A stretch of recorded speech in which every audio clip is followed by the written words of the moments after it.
To our channel. ఇవాళ మనం చెప్పుకునే టాపిక్ వచ్చేసి కంజంక్టివ్ అడ్వర్బ్స్. సో ఇక్కడ కంజంక్టివ్ అడ్వర్బ్స్ అంటే ఏంటి అంటే ఇవి యాక్చువల్లీ ఒరిజినల్ కంజంక్షన్స్ అంటే కంజంక్షన్స్ కాదు. ఇట్స్ లైక్ కంజంక్షన్స్ కాదు, కానీ ఈ వర్డ్స్ని మనము జనరల్గా మాట్లాడేటప్పుడు ఎక్కువగా యూజ్ చేస్తూ ఉంటాం అనమాట. ఓకే, అసలు ఆ వర్డ్స్ ఏంటి అనేది చూద్దాము.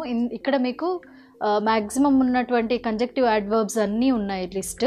సో నేను ఒకసారి వర్డ్స్ అన్నీ రీడౌట్ చేస్తాను so that you'll get some idea. చూడండి, first the in addition. In addition అనే వర్డ్ మనం చాలా జనరల్గా యూజ్ చేస్తూ ఉంటాం.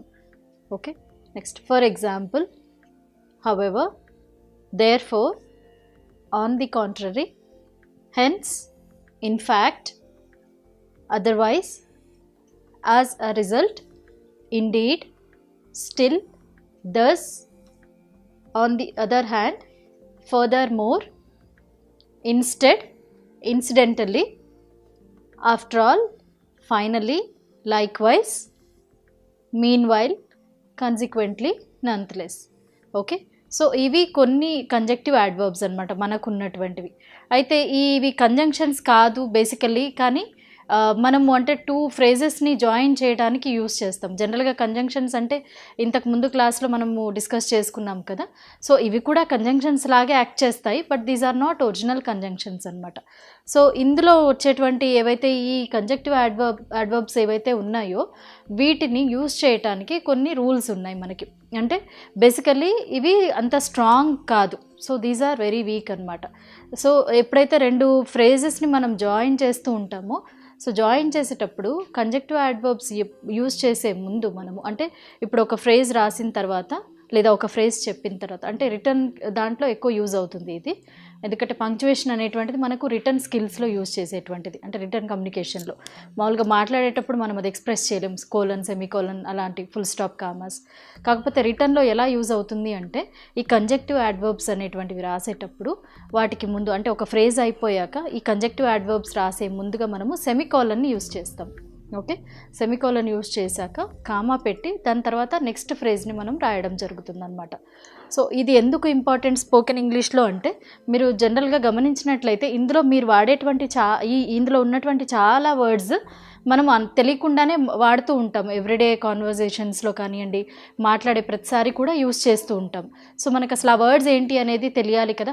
అంటే మనం కరెక్ట్గా మాట్లాడుతున్నామో లేదా అనేటువంటి అవగాహన మనకు ఉండాలి. అప్పుడే మనకు కాన్ఫిడెన్స్ అనేది వస్తుంది. సో కాబట్టి నేను ఇంట్రడ్యూస్ చేయాలనుకున్నాను మీకు ఈ కంజంక్టివ్ అడ్వర్బ్స్ని. సో అయితే ఇప్పుడు ఈ కంజంక్టివ్ అడ్వర్బ్స్ చెప్పుకున్నాము. తర్వాత రిటర్న్లో ఏంటి అనేది చాలా సింపుల్ సబ్జెక్ట్ ఇది.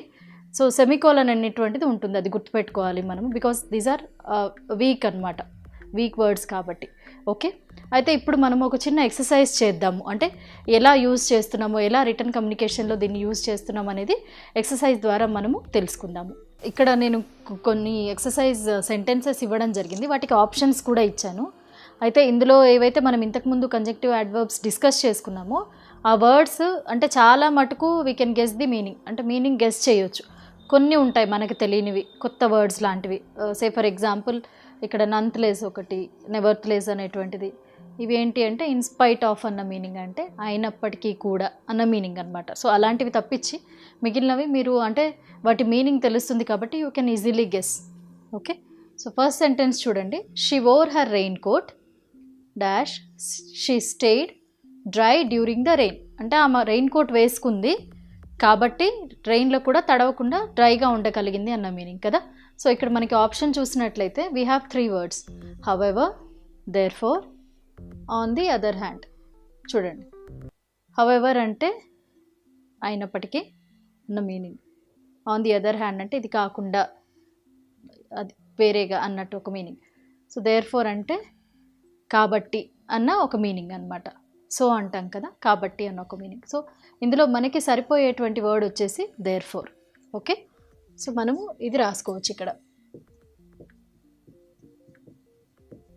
చూడండి, she wore her raincoat, therefore she stayed dry during the rain. Okay, second sentence చూడండి. You have to be on time dash you will miss the flight. నువ్వు టైంకి ఉండాలి, లేకపోతే ఫ్లైట్ మిస్ అయిపోతావు అన్న meaning. Okay, ఇక్కడ ఉన్న options nonetheless, however, otherwise. Same మళ్ళీ ఇందాక మీనింగ్స్ చెప్పుకున్నాం కదా, ఆల్మోస్ట్ తెలుగులో చూసుకుంటే మనకి దగ్గర మీనింగ్ ఉన్నట్టుగానే అనిపిస్తాయి ఇవి. ఇక్కడ అంటే ఇక్కడ బేసికలీ ఆ సెంటెన్స్ మీనింగ్ ఏంటి, నువ్వు టైంకి రాకపోతే ఫ్లైట్ మిస్ అవుతావు అన్న మీనింగ్ కదా. సో మనకి ఇందులో ఏ వర్డ్ సరిపోతుంది, నన్ ప్లస్ అనేటువంటిది సరిపోదు, అది ఇన్స్పైట్ ఆఫ్ అన్న మీనింగ్. ఓకే, హవెవర్ అంటే అయినప్పటికీ కూడా, అదర్వైజ్ అంటే కాకపోతే. ఓకే, అంటే ఇక్కడ మనకి అదర్వైజ్ సరిపోతుంది, అంటే నువ్వు ఒకవేళ టైంకి రాకపోతే నువ్వు ఫ్లైట్ మిస్ అవుతావు అన్న మీనింగ్. చూడండి ఇప్పుడు చదవండి, you have to be on time otherwise you will miss the flight. Okay, next third sentence చూడండి, she really wanted to come with me dash she stayed back. ఆమె నిజంగా నాతో రావాలనుకుంది కానీ ఆమె రాకుండా ఉండిపోయింది, ఆమె రావాలనుకుంది రాలేదు, ఉండిపోయింది అన్న మీనింగ్.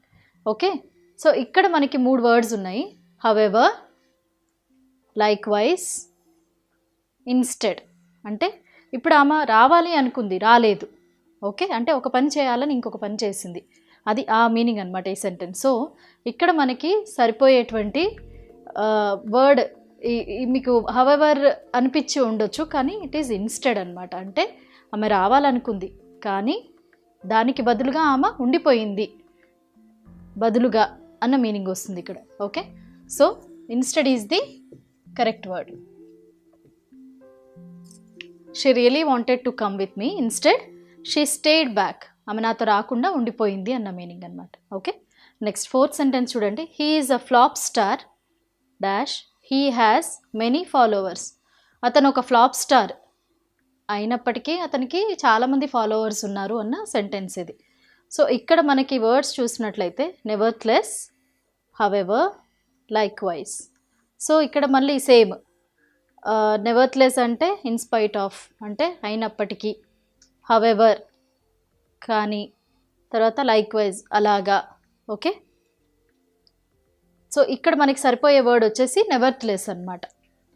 ఒకసారి ఇది రాసుకొని సెంటెన్స్ చదువుదాము.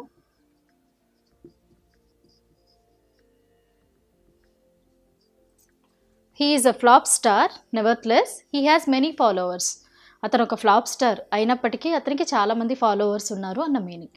నెక్స్ట్ సెంటెన్స్ చూడండి, she has an incredible voice dash she will go far in her music career. Okay, అంటే ఆమెకి చాలా అద్భుతమైన వాయిస్ ఉంది, తన మ్యూజిక్ కెరియర్లో తను చాలా దూరం వెళ్తుంది, అంటే దాని మీనింగ్ ఏంటి, చాలా సక్సెస్ అవుతుంది అన్న మీనింగ్ అనమాట. ఓకే, సో ఇక్కడ మనకున్న ఆప్షన్స్ చూడండి, otherwise, undoubtedly, similarly. Okay, so ఇందాక ఇది మీనింగ్ చెప్పుకున్నాం మనం, సిమిలర్లీ అంటే సేమ్ అన్న మీనింగ్. ఓకే, సో ఇక్కడ అన్డౌటెడ్లీ అంటే నాకు ఎటువంటి డౌట్ లేదు, ఐఎమ్ వెరీ కాన్ఫిడెంట్, నాకు చాలా కాన్ఫిడెన్స్ ఉంది, ఖచ్చితంగా. మనం కొన్ని సందర్భాల్లో వాడుతూ ఉంటాం కదా, అసలు నాకు డౌటే లేదు, ఖచ్చితంగా ఆ అమ్మాయి విన్ అవుతుంది, లేదా ఆ అబ్బాయి గేమ్ విన్ అవుతాడు, లేదా కొన్ని సందర్భాల్లో యూస్ చేస్తుంటాం. సో ఇక్కడ మనకి అన్డౌటెడ్లీ అనేటువంటి వర్డ్ ఇక్కడ సరిపోతుంది అనమాట, ఈ కంజెక్టివ్ అడ్వర్బ్ అనేటువంటిది సరిపోతుంది. ఇప్పుడు ఒకసారి మీరు సెంటెన్స్ చదివి చూడండి, she has an incredible voice, undoubtedly she'll go far in her music career. Okay, so ఇవి బేసికలీ కంజెక్టివ్ అడ్వర్బ్స్. సో ఇవి మనకి కమ్యూనికేషన్లో చాలా యూజ్ అవుతాయి అన్నమాట. సో మీరు ఈ వర్డ్స్ అనేటువంటివి ఇంకొకసారి చదివి వాటిని డిఫరెంట్ సందర్భాలలో డిఫరెంట్ సెంటెన్సెస్లో యూజ్ చేయటానికి